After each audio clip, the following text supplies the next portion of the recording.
Judge Jane Bond is a graduate of Ohio University and the University of Akron School of Law.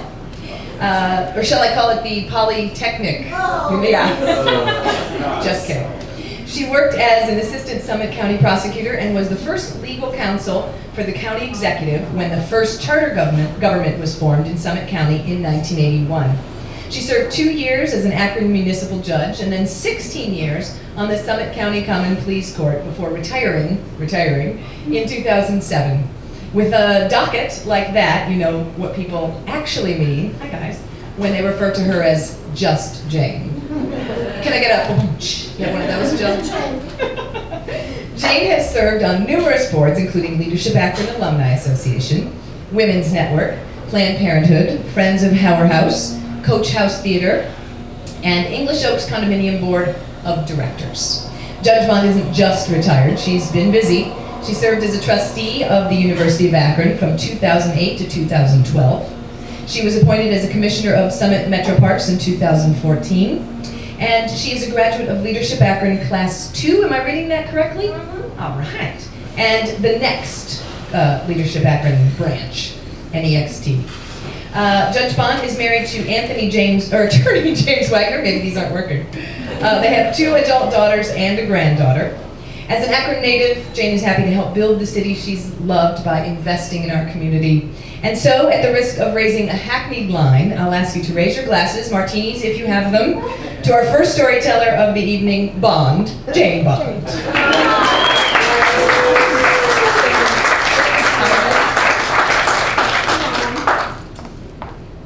It's 1978, a Sunday in January. I am a young, newly minted lawyer, and I'm practicing law on the 6th floor of the Evans Building.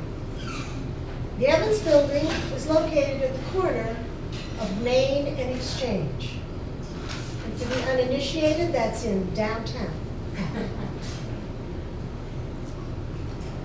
One day, a Sunday, I was in the office. I was there because one of my associates had a brief that was due on Monday in the Court of Appeals.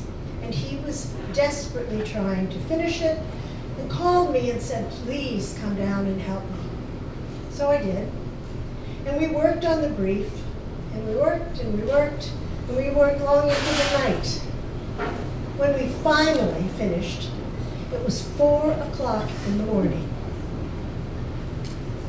We walked out of the building, and unbeknownst to us, while we were working, it had been snowing.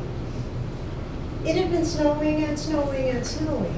And when we walked out into that snowfall, it was absolutely transforming.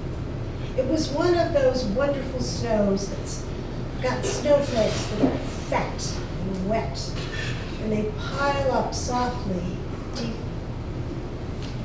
The snow was absolutely pristine on the streets. Not a sign of a car, and of course there wasn't a soul anywhere. Even the hookers were off duty. I scooped up a little snow and made a perfect snowball. It was that wonderful packing snow.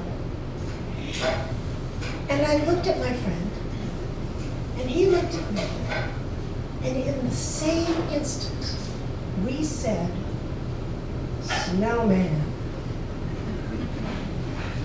I pointed to the intersection of Main and Exchange. He understood perfectly. He headed out to the center of Main Street. I headed out to the center of Exchange Street. I had my perfect snowball, so I put it down and I started rolling and packing and rolling and packing right down the middle of Exchange Street. And we met, because he was doing the exact same thing on Main Street, we met in the center of the intersection. I turned my snowball, with his help, over on its side, and then the two of us, with a lot of huffing and puffing, heaved his snowball on top of mine. We then scooped up snow and molded the head. Now, unfortunately, we do not have the mandatory 2 lumps of coal and the carrot. So we punched holes in the head for the eyes and the nose. And then we hightailed it back to the Evans building.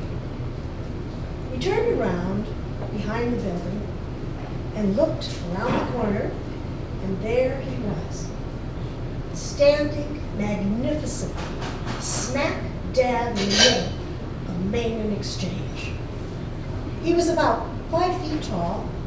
The snow was coming down softly, and he, in his snowy majesty, was looking out over his wintry domain. Now, mind you, I was under no illusions. I knew that this snowman was not going to have a long and frozen life. I knew he would not melt away in old age. But even though I knew that somewhere out in the darkness there was a snowplow heading his way, nonetheless, as long as he stood there, that didn't matter.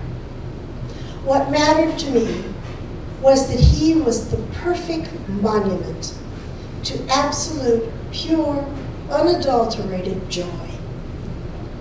And that's the way I remember him, and have remembered him for many, many years. Thanks for listening.